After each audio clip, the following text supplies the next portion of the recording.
गर्मी आते ही नींबू का रेट स्काई रॉकेट कर जाता है, 10 के 2, कभी कभी 10 का 1 भी, और फ्रेश भी नहीं होता। तो सोचो, अगर आपकी बालकनी या टेरेस पर नींबू का प्लांट हो जो आपको पूरा साल नींबू का हार्वेस्ट देता रहे, आप रोज़ नींबू पानी, सैलेड, तड़के में फ्रेश ताज़े नींबू इस्तेमाल कर सको। तो इस नींबू मास्टर क्लास में हम देखेंगे A to Z नींबू के लिए कौन सा प्लांट चूज़ करना है, गमले का साइज़, मिट्टी कैसी होनी चाहिए, खाद कौन सी देनी है, फ्लावर ड्रॉप का क्या सोल्यूशन है, पेस्ट कंट्रोल कैसे करना है, सब कुछ। नमस्ते, सलाम और सत श्री अकाल। मैं हूँ चेतना गेट माई हार्वेस्ट से। कैसे हैं आप सब? आशा करती हूँ सब बढ़िया है। कुछ गड़बड़ है जल्दी से ठीक हो जाएगी। आज लोकेशन थोड़ी डिफरेंट है, ये मेरी माँ का टेरेस गार्डन है। तो वीडियो शुरू करते हैं। अब बात करते हैं कि प्लांट नर्सरी में जब आप जा रहे हो तो प्लांट कैसे चूज़ करना है। नींबू का प्लांट आपको ड्वार्फ ग्राफ्टेड वैरायटी लेनी है, मतलब जो वैरायटी छोटी रहे और ग्राफ्टिंग की हो उसकी। आपको ग्राफ्ट यूनियन नज़र आना चाहिए स्टेम के ऊपर, जहाँ ग्राफ्टिंग की है ना उसका प्रूफ मिलना चाहिए। प्लांट 2 से 3 साल पुराना होना चाहिए, स्टेम थोड़ी मोटी होनी चाहिए, प्रेफरेबली उसमें ब्रांचिंग हुई हो, पत्तियाँ येलो नहीं, पीली नहीं, हरी हो। और आप अब बहुत बार मुझसे पूछा जाता है कि सीड से नींबू उगा सकते हैं, लेकिन 4 से 5 साल के बाद ही फ्रूटिंग होती है और कई बार फ्रूटिंग नहीं होती अगर सीड स्टेराइल था, प्लस फ्लेवर की कोई गारंटी नहीं। इसलिए ये ज़रूरी है कि अगर आप सच में हार्वेस्टिंग करने के लिए नींबू ले रहे हो, सच में नींबू उगाने हैं, तो एक प्लांट जो है अच्छा ग्राफ्टेड प्लांट आप नर्सरी से लो। ऐसा प्लांट चुनो। इनफैक्ट आप अगर सीज़न के टाइम पे जाओगे तो आपको ऐसे प्लांट्स दिख जाएंगे जिन पर नींबू लटक रहे हैं, वो प्लांट ले आओ। इसका मतलब क्या होता है, गारंटीड है आपके घर आकर प्लांट एडजस्ट करेगा। हो सकता है 1 साल का गैप आए, फिर उसके बाद फ्रूटिंग होगी, वो भी एक प्रूफ मिल जाता है। अब अगर पॉट साइज और टाइप की बात करें, शुरुआत करने के लिए आप 10 से 12 इंच का गमला भी ले सकते हो, लेकिन इवेंचुअली आपको अल्टीमेटली जो है इसे 16 से 18 इंच, 14 से 16 इंच के गमले या ग्रो बैग में डालना पड़ेगा। बहुत बार इतने बड़े गमले नहीं मिलते, तो आप ग्रो बैग्स भी यूज़ कर सकते हो इसके लिए। जैसे यहाँ आप देख रहे हो, ये ग्रो बैग के अंदर है। मटेरियल इतना इम्पॉर्टेंट नहीं है। प्रेफरेबली आप नया ले ही रहे हो तो टेराकोटा पॉट लेना, मतलब मिट्टी का गमला या ग्रो बैग। प्लास्टिक अवॉइड करना, सीमेंट अवॉइड करना, प्लांट्स की ग्रोथ अफेक्ट होती है। बट अगर पहले वाला ही प्लांट कंटेनर को यूज़ कर रहे हो तो वो भी ठीक है, प्लास्टिक ड्रम्स में भी लगा रहे हैं। इम्पॉर्टेंट ये है कि ड्रेनेज होनी चाहिए, मिट्टी के अंदर पानी रुका नहीं रहे, ये ज़रूरी है। आपको कैसे पता चलेगा कि मेरे प्लांट साइज़ के हिसाब से गमले का साइज़ कैसा होना चाहिए? जितना आपके प्लांट का रूट बॉल है ना, मतलब जितनी उसकी, यहाँ पंजाब में कहते हैं गाची, मतलब ओवरऑल जो सांचा है ना, उससे 20 से 25% बड़ा पॉट साइज़ चाहिए। हर 2-3 साल में आपको हो सकता है पॉट साइज़ चेंज करना पड़ेगा। नहीं करना है तो फिर ऊपर की प्रूनिंग प्लस रूट प्रूनिंग करनी पड़ेगी। अगर नीचे से जड़ें बाहर आ रही हैं, आप उसे उतने में ही मेंटेन करना चाहते हो, वो भी हो जाता है इस तरह से प्रूनिंग करने के साथ। बट ओवरऑल जैसा मैंने कहा, शुरुआत 10 से 12 इंच में, लेकिन अल्टीमेटली 14 से 16 इंच में तो लेकर जाना ही है। अगर आप मेरे चैनल पर नए हैं तो प्लीज़ सब्सक्राइब कर लीजिए, बेल आइकन से सभी नोटिफिकेशंस को ऑन कर दीजिएगा। और अगर फेसबुक पेज पर नए हैं तो थैंक यू मेरी वीडियो देखने के लिए, देखते रहिए। पेज को फॉलो कर लीजिए और इस वीडियो को शेयर ज़रूर कीजिएगा। नींबू के प्लांट को ना कॉम्पैक्टेड सॉइल बिल्कुल पसंद नहीं है। उन्हें ऐसी मिट्टी पसंद है जिसमें पानी ठहरे नहीं। चिकनी मिट्टी नहीं चाहिए, जमी हुई हार्ड वाली मिट्टी नहीं चाहिए, लेकिन ऐसी मिट्टी भी नहीं चाहिए जिसमें से पानी निकले ही नहीं। तो ओवरऑल आप 40% गार्डन सॉइल ले रहे हो, जैसी भी मिट्टी है। लाल मिट्टी है जी आपके वहाँ, जो है मिट्टी चिकनी है, 40% हो गया वो। 30% आपको लेनी है वर्मी कंपोस्ट किसी भी तरह की, किचन वेस्ट कंपोस्ट जैसे मैं घर पे बनाती हूँ तो वो 70 हो गया। 20% जो है आपको लेनी है सैंड या परलाइट, ड्रेनेज इम्प्रूव करने के लिए। 90 पर पहुँच गए हम। 10 जो है ना 10% वो है कोकोपीट, स्पेशली गर्मियों के लिए। अगर आपके वहाँ गर्मी है, ज़्यादा जल्दी जल्दी मिट्टी सूखती है, तो आप 10% कोकोपीट डाल दो। प्लस ये एक बोनस चीज़ है, नहीं भी करोगे तब भी चलेगा, लेकिन करोगे तो दौड़ेगा। 1 मुट्ठी नीम की खली, 1 मुट्ठी बोन मील अगर आप यूज़ करते हो, नहीं तो रॉक फॉस्फेट कर लेना बोन मील की जगह। ये है आपका मिक्स जो कि सही चलेगा। थोड़ा एसिडिक पीएच चाहिए इसको। ओवरऑल इंडिया की मिट्टी में सही चलता है। पहली बार जब आप इसे लगा भी रहे हो, ये चेक कर लेना आपका पॉटिंग सॉइल मिक्स सही होगा ना, तो पानी नीचे से बाहर आएगा। बस ये है। अब बहुत बड़ा अगर ग्रो बैग है तो आपको साइड पे भी होल्स बनाने हैं ताकि ड्रेनेज सही रहे। अभी वीडियो देखते रहना है, क्योंकि आगे मैं बताऊंगी पूरे साल का क्या शेड्यूल रखना है नींबू की केयर का, किस टाइम पे क्या करना है। वो एक बार क्लियर हो गया ना, फिर आपका नींबू का प्लांट दौड़ेगा। अब ऐसा भी हो सकता है कि आप मेरा वीडियो इसलिए देख रहे हो क्योंकि आप नींबू का प्लांट नर्सरी से लाए हो। जब आप लेकर आए हो तो उसे रीपॉट करने की जल्दी मत करना। कुछ दिन के लिए, जैसे कि 3-4 दिन के लिए, तो उस प्लांट को जो है ऐसी ही एनवायरनमेंट में रख दो जैसे वो नर्सरी में था। आपको वो पूरी धूप में नज़र आया था, बिना ग्रीन नेटिंग के, जैसी लोकेशन थी बिल्कुल वैसे रख दो। आपको दिखा था कि वो थोड़ा सा उन्होंने शेड में रखा हुआ था, नए प्लांट्स आए थे, तो वैसी वाली दे दो लोकेशन। 3 से 4 दिन के बाद आपने जब अपनी मिट्टी प्रिपेयर कर रही है, गमला या ग्रो बैग रेडी है, उसके अंदर आपको नर्सरी बैग से प्लांट को हल्के हाथों से निकालना है। अगर रूट्स बहुत ज़्यादा टाइटली कॉइल्ड हैं तो मिट्टी को थोड़ा थोड़ा लूजन करना है साइड से, और फिर उस प्लांट को अपने ग्रो बैग या पॉट के अंदर रखना है। गहराई उतनी ही रखनी है प्लांट की जितनी नर्सरी वाली मिट्टी की गहराई थी, मतलब वो लेवल से ज़्यादा लेवल नहीं बनाना है आपने। आपको जो नर्सरी बैग के अंदर मिट्टी मिली जितने लेवल तक, उतने पे ही रखना। उससे ज़्यादा रखोगे तब भी गड़बड़ हो जाएगी। एक बार रीपॉट कर लिया है, डीपली पानी दे दो, पानी नीचे से बाहर आ जाए। तेज़ धूप में नहीं रखना है इसे। 3 से 4 दिन अभी भी इसे आपको सॉफ्ट लाइट में रखना है। सुबह शाम की जो है धूप आती हो, छाया में भी मत रख देना पूरी तरह से, लेकिन दोपहर की धूप से बचा लो। ट्रांसप्लांट शॉक होने का चांस कम हो जाता है। अब ये ज़रूरी नहीं है कि आप लेमन का प्लांट सिर्फ गमले या ग्रो बैग में ही लगा सकते हो। मेरे पास 4 से 5 नींबू के पौधे लगे हुए हैं जो कि ज़मीन में है।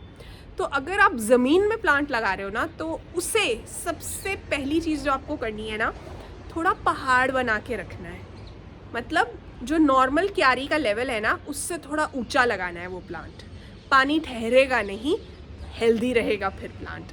तो इस चीज़ को आपको बेसिक याद रखना है कि जब भी आप ज़मीन में लगा रहे हो सकता है आपके घर के बाहर कहीं, किसी पार्क में, क्यारी में, कहीं पे भी आप लगा रहे हो, हमेशा थोड़ा ऊंचा रखो इसे।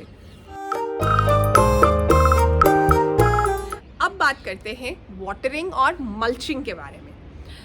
इसे जो है आपको पानी पसंद है नींबू को, ऐसी बात नहीं है कि सक्युलेंट है, नहीं, लेकिन रोज़ थोड़ा थोड़ा पानी पसंद नहीं है।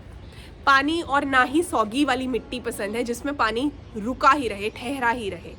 पानी जब आप दे रहे हो ना, अच्छे से डीपली पानी देना है, नीचे से बाहर आ जाए पानी। कब देना है? जब ऊपर की 1.5 से 2 इंच लेयर सूखे। फिंगर टेस्ट करो या मॉइस्चर मीटर का इस्तेमाल करो ये चेक करने के लिए कि क्या इसे ज़रूरत है पानी की, फिर ही पानी देना है। रोज़ थोड़ा थोड़ा पानी नहीं डालना है, सर्दियों में कम कर देना है, गर्मियों में पानी की फ्रिक्वेंसी बढ़ानी है। लग रहा है कि मिट्टी बहुत सूखती है, सही पॉटिंग मिक्स है। गर्मी कई बार होती बहुत ज़्यादा, हीट वेव आ जाती है, जैसे पिछले से पिछले साल बहुत ज़्यादा वाली हीट वेव आई थी, तभी मेरा नींबू का एक बहुत बड़ा पेड़ था जो चल बसा था। तो आपको लग रहा है ना कि ज़्यादा गर्मी है, तो मल्चिंग कर देना। लीव्स, कोकोपीट, कॉम्पोस्ट, किसी भी इसमें से चीज़ों के साथ आप मल्चिंग कर सकते हो, चाहे भूसा भी डाल सकते हो। स्टेम से थोड़ा दूर रखना। मल्चिंग का फ़ायदा ये होता है, मतलब आप 1.5 से 2 सेंटीमीटर थिक लेयर जो है मल्च की जब डाल दोगे ना, उसका फ़ायदा ये होता है कि मिट्टी जल्दी नहीं सूखती है, बारी बारी से पानी नहीं देना पड़ता है। प्लांट, अगर आप कॉम्पोस्ट डाल रहे हो मल्चिंग में, तो फिर तो प्लांट भी खुश रहता है क्योंकि उसे रेगुलरली जो है उसकी जड़ों को खाना मिलता रहता है। तो ओवरऑल ये देखना है कि हमें जो है ना तो ओवर वाटरिंग करनी है, ना ही अंडर वाटरिंग करनी है। ओवर वाटरिंग मतलब ज़रूरत से ज़्यादा पानी। उसके साइंस क्या होते हैं? स्टेम थोड़ी सॉफ्ट हो जाएगी, फंगस की स्मेल आएगी, चिपचिपी सी मिट्टी होगी, पत्तियाँ पीली हो जाएंगी। अंडर वाटरिंग मतलब ज़रूरत से कम पानी होगा तो क्या होगा, मिट्टी तो सूखी हुई दिखेगी ही आपको, लेकिन ओवरऑल प्लांट जो है आपको सैड दिखेगा, पत्तियाँ क्रिस्प हो जाएंगी और आपको ऐसा लगेगा कि पत्तियाँ ही गिरनी शुरू हो गई हैं जब आपने बहुत दिनों से पानी नहीं दिया होगा। तो ये दोनों ही चीज़ों को अवॉइड करके हमें बीच का बैलेंस बनाना है। अभी वीडियो को आगे देखते रहना है क्योंकि मैं बहुत कॉमन प्रॉब्लम का सोल्यूशन भी दूंगी। फ्लावर ड्रॉप, फूल आते हैं लेकिन नींबू नहीं आते, फूल झड़ जाते हैं, क्या करना है देखो आगे। अब बात करते हैं खाद देने के बारे में, यानी फर्टिलाइज़र के बारे में।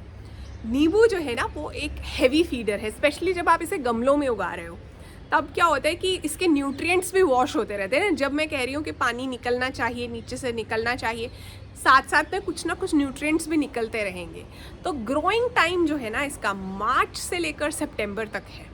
इस टाइम आपको कोई भी महीना स्किप नहीं करना है, हर महीने 1 महीने के गैप पर आपको खाद डालनी है। टॉप ड्रेस दे सकते हो कॉम्पोस्ट का, अगर आपने मार्च में कॉम्पोस्ट दिया है तो फिर अप्रैल के महीने के अंदर आप जो हो लिक्विड सीवीड का फोलियर स्प्रे भी दे सकते हो, प्लस मिट्टी में भी दे सकते हो। अगर आपको लग रहा है कि फिर से उसके बाद जैसे अप्रैल में आपने ये दिया, फिर उसके बाद मई में फिर से कॉम्पोस्ट का टॉप ड्रेस दे दो, मल्चिंग का काम भी हो जाएगा। दिख रहा है कि पत्तियां पीली पड़ रही हैं, वेन्स नज़र आनी शुरू हो गई हैं ग्रीन कलर की, तो एप्सम सॉल्ट का स्प्रे भी कर सकते हो, फोलियर स्प्रे भी और अंदर भी दे सकते हो। बस ये ध्यान रखना कि अब आपने अगर एप्सम सॉल्ट दे दिया है तो 1 महीने के गैप पर ही कुछ और देना है। तो बीच में 1 महीने का गैप ज़रूर रखना है। अक्टूबर से फरवरी तक कुछ मत दो, प्लांट की ग्रोथ स्लो हो जाती है, खाद नहीं ले पाएगा प्लांट, तो तब आपको उसे आराम करने देना है। ये बहुत ज़रूरी बात है। हर महीने खाद देते रहना है लेकिन प्लांट को ऑब्जर्व नहीं करना है तो फिर गड़बड़ होगी।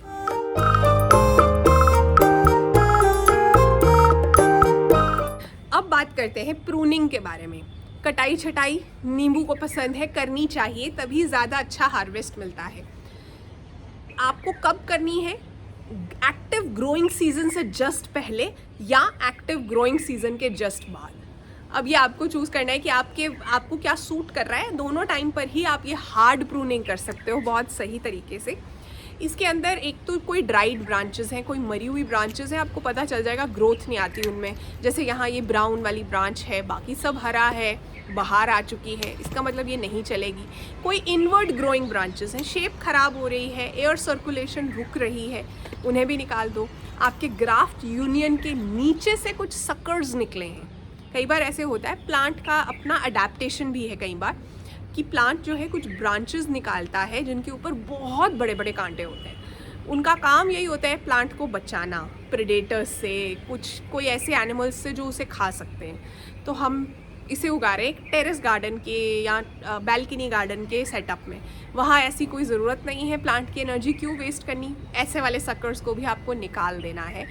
जितना अच्छे तरीके से आप प्रून करोगे, एयर सर्कुलेशन होगी प्लांट के अंदर, उतना बढ़िया हार्वेस्ट आएगा, ज़्यादा ब्रांचिंग होगी, प्लांट घना हो जाएगा। प्लांट की हाइट को भी मेंटेन करो, 4 से 5 फीट से ज़्यादा हाइट एक टेरेस या बैल्कनी सेटअप में नहीं होनी चाहिए। फ्रूट अच्छी रीच में होने चाहिए ना आपके, और प्लांट ओवरऑल देखने में भी एकदम से अजीब सा नहीं दिखना चाहिए कि ये इतना लंबा हो गया है और फ्रूटिंग खास हो नहीं रही। तो इसलिए उस हिसाब से भी आपको शेप और साइज़ को मेंटेन करना है। अब एक बहुत कॉमन प्रॉब्लम के बारे में बात करेंगे जो बहुत टेंशन देती है प्लांट लवर्स को, मेरी गेट माय हार्वेस्ट फैमिली को। फूल आते हैं और गिर जाते हैं, फ्रूट नहीं आता नींबू पर, होता है ना।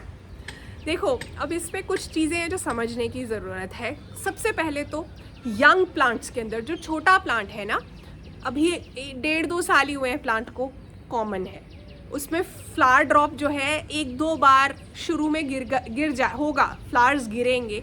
वैसे भी उस प्लांट के अंदर 1-2 नींबू आ भी जाते तो कोई खुशी की बात नहीं है, आपको सेट नहीं होने देना है फ्रूट को। प्लांट को पहले अच्छा जो है ना मजबूत हो लेने दो। फिर ओवरऑल अच्छे मैच्योर प्लांट में भी यही होता जा रहा है, तो उसके कुछ रीजंस होते हैं। सबसे पहले इम्प्रॉपर सनलाइट, 6 से 8 घंटे की धूप चाहिए नींबू को। क्या आप दे रहे हो, चेक करना पड़ेगा। दूसरा, इनकंसिस्टेंट वाटरिंग, कभी तो कितने कितने दिन तक उसको पानी नहीं मिलता, कभी पानी सूखता ही नहीं है, जब देना है तो इतना दे देना है। अब सुबह भी दे दिया, शाम को भी दे दिया, क्योंकि बहुत प्यार आ गया था पौधे पर। इससे भी फ्लावर ड्रॉप होता है, फ्रूट सेट नहीं हो पाता है। फिर तीसरा, कई बार ना न्यूट्रिएंट डेफिशिएंसी भी होती है, माइक्रो न्यूट्रिएंट्स भी तो चाहिए ना। तभी तो मैं कह रही हूँ हर महीने खाद में कॉम्पोस्ट नहीं देनी है। आपने अब कॉम्पोस्ट दिए है तो फिर अगले महीने एप्सम सॉल्ट, फिर कॉम्पोस्ट दे रहे हो तो फिर लिक्विड सीवीड। माइक्रो न्यूट्रिएंट्स का ध्यान लिक्विड सीवीड रखेगा, एप्सम सॉल्ट रखेगा। कॉम्पोस्ट नाइट्रोजन हैवी है तो वो भी चाहिए, लेकिन हर वक्त वही नहीं चाहिए। कॉम्पोस्ट कह लो या गाय के गोबर की खाद कह लो, जो भी आप दे रहे हो उसके साथ आपको इन चीज़ों को यूज़ करना है। स्पेशली गमले वाले या ग्रो बैग वाले नींबू के अंदर पॉलिनेटर्स नहीं होते। वैसे तो ये सेल्फ पॉलिनेटिंग प्लांट है, लेकिन कई बार इंसेक्ट्स होते ही नहीं है। उसका क्या करना है, उसका क्या इलाज है? देखो, एक तो हैंड पॉलिनेशन कर सकते हो। लाइटली एक फ्लावर से ब्रश के साथ आप रब करो, थोड़े पोलन आ जाएंगे ब्रश पर, दूसरे फ्लावर पर टच करवा दो। स्पेशली ऐसी जगह पर जहाँ बैल्कनी जो है वो थोड़ी कवर्ड है। कई बार ऐसे जगह पर भी हम प्लांट लगा देते हैं ना। दूसरी चीज़ जो कि मैं अभी भी कर रही हूँ, आप देख रहे हो, कुछ फ्लावरिंग प्लांट्स नींबू के आसपास होने चाहिए।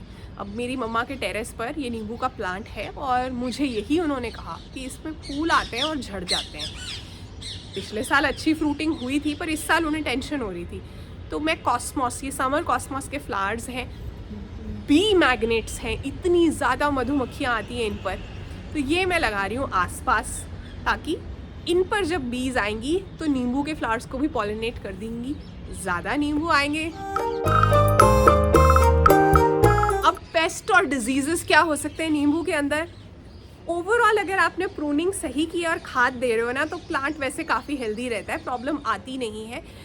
But sooty mould, scales, leaf miner, mealybugs, aphids, ये वाले आ सकते हैं। तो जब आपको दिख रहा है, देखो, एक तो होता है प्रिवेंटिव स्प्रे, ये आपको हर महीने करनी चाहिए। मुझे ऐसा लगता है कि नीम का तेल, 5 ml नीम का तेल 1 लीटर गुनगुने पानी में साथ में 4 से 5 लिक्विड सोप की ड्रॉप्स डालनी है आपको। शैम्पू या सोप जो भी सूट करे वो आपको डालना है, और सुबह सुबह या शाम में, तेज़ धूप में नहीं स्प्रे करना है। लीव्स की अंडर साइड यानी उल्टे वाले हिस्से पे फोकस करना, पेस्ट वहीं छुपे होते हैं। तो ये स्प्रे अगर आप करते रहोगे फिर भी प्रॉब्लम नहीं आएगी। लग रहा है कि हैवी इन्फेस्टेशन है, ज़्यादा गड़बड़ हो गई है, आप ध्यान नहीं दे पाए थे, सबसे पहले तो जो इन्फेक्टेड एरिया है ना, उसे प्रून कर दो। कोई ऐसी ब्रांच है, कोई सेट ऑफ लीव्स हैं, उन्हें काट दो, अच्छे से पानी से वॉश करो और फिर नीम के तेल का स्प्रे करो। 5 से 7 दिन में आपको रिपीट करना पड़ेगा, हो सकता है 4 से 5 बार भी रिपीट करना पड़े। पर जैसा मैंने कहा, अगर आप बाकी के स्टेप्स फॉलो करते रहोगे ना, तो ज़्यादा मेजर इशू आएगा नहीं। अब जैसा मैंने कहा था, नींबू की केयर के लिए ओवरऑल साल भर का शेड्यूल, कैलेंडर क्या है? सबसे पहले लेट विंटर या अर्ली स्प्रिंग में आपको करनी है प्रूनिंग, पेस्ट चेक करना है, रिपोर्टिंग की ज़रूरत है तो करनी है, प्लस फीडिंग शुरू कर देनी है। अब आपके वहाँ लेट विंटर अर्ली स्प्रिंग क्या टाइम है वो वेरी कर सकता है। यहाँ जो है पंजाब में आप ये काम जो है फरवरी में कर सकते हो, जिसमें आप प्रूनिंग कर रहे हो, रिपोर्टिंग कर रहे हो, पेस्ट चेक कर रहे हो, प्लस फीडिंग शुरू कर रहे हो फेब एंड में। मौसम के हिसाब से कई बार ऐसे होता है कि फरवरी में बहुत सर्दी होती है, सर्दी आई ही नहीं होती नवंबर, दिसंबर, जनवरी में, तो फिर आपको थोड़ा डिले भी करना पड़ सकता है। बट ओवरऑल जो है ये काम आपको करना है। फर्स्ट स्टेप ये है प्लांट को रीस्टार्ट कराने के लिए। फिर आ जाता है स्प्रिंग टू मानसून का टाइम, ये एक्टिव ग्रोइंग पीरियड है। तब आपको हर महीने खाद देनी है, अच्छे से नीम स्प्रे भी करना है, प्लांट को चेक करते रहना है, कोई गड़बड़ ना हो। ब्रांचेस पे जब फ्रूट आ रहे हैं तो उन्हें ना बैम्बू की स्टिक्स के साथ सपोर्ट भी करना है कि ब्रांच जो है फ्रूट के वेट के साथ टूट नहीं जाए, क्योंकि शहतूत के जैसी फ्लेक्सिबल ब्रांचेस नहीं होती नींबू की, तो ये रिस्क भी रहता है। इसलिए ओवरऑल एक्टिव ग्रोइंग टाइम में आपको ये काम करना है। Post monsoon too early winter, monsoon के बाद और शुरुआती जो सर्दी शुरू होने से जस्ट पहले का जो टाइम है, इसके अंदर आपको फ्रूट सेट हो रहा है, तब फ्रूट डेवलप हो रहा है, बड़े साइज़ का हो रहा है, प्रूनिंग मिनिमल रखनी है, तब प्रूनिंग नहीं करनी है। फीडिंग जो है सही करते रहना है और सपोर्ट रखनी है प्लांट के ऊपर, प्लस वाटरिंग कंसिस्टेंट रखनी है। अगर आप उस वक्त पानी जो है सही से नहीं दोगे ना, तो फ्रूट हो सकता है छोटा ही रह जाए, गिर जाए, कमज़ोर सा हो। हेल्दी फ्रूटिंग चाहिए तो प्लांट को एक कंसिस्टेंट रूटीन चाहिए उस टाइम पे। फिर फाइनल टाइम क्या होगा साल का? सर्दियाँ। सर्दियों में आपको सनीएस्ट स्पॉट पे रखना है नींबू को। दोपहर की धूप से भी मत बचाना, क्योंकि पहले ही धूप बहुत कम आती है। फीडिंग बंद कर देनी है, वाटरिंग भी आपको फ्रीक्वेंसी कम कर देनी है, तभी प्लांट जो है बिल्कुल सही से जो है इस टाइम पर आराम कर पाएगा और एनर्जी इकट्ठी कर पाएगा। इस टाइम प्लांट को ज़्यादा ध्यान नहीं देना है।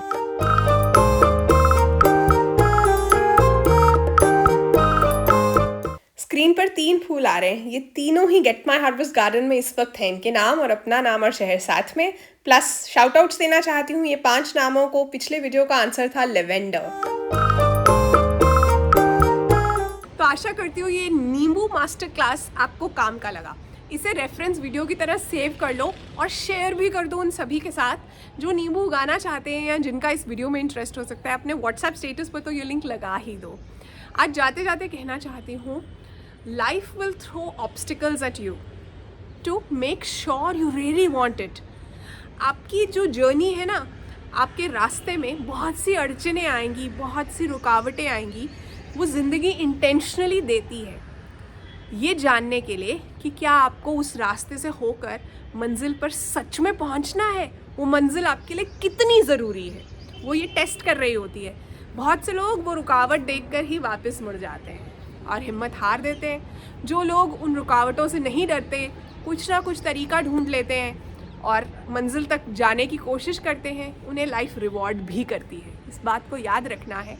मंडे को मैंने वीडियो डाला था 10 मसाला प्लांट्स के बारे में, जो ऐसे पौधे हैं जो कि आप किचन में रोज़ इस्तेमाल कर सकते हो। कैसे इस्तेमाल करना है, कैसे यूज़ करना है, वो भी बताया था। वो वीडियो कार्ड भी आप यहाँ देख सकते हैं, वो भी ज़रूर देखिए अगर वो वीडियो नहीं देखा। और गेट माई हार्वेस्ट परिवार का हिस्सा बने रहने के लिए दिल से थैंक यू। Bye bye.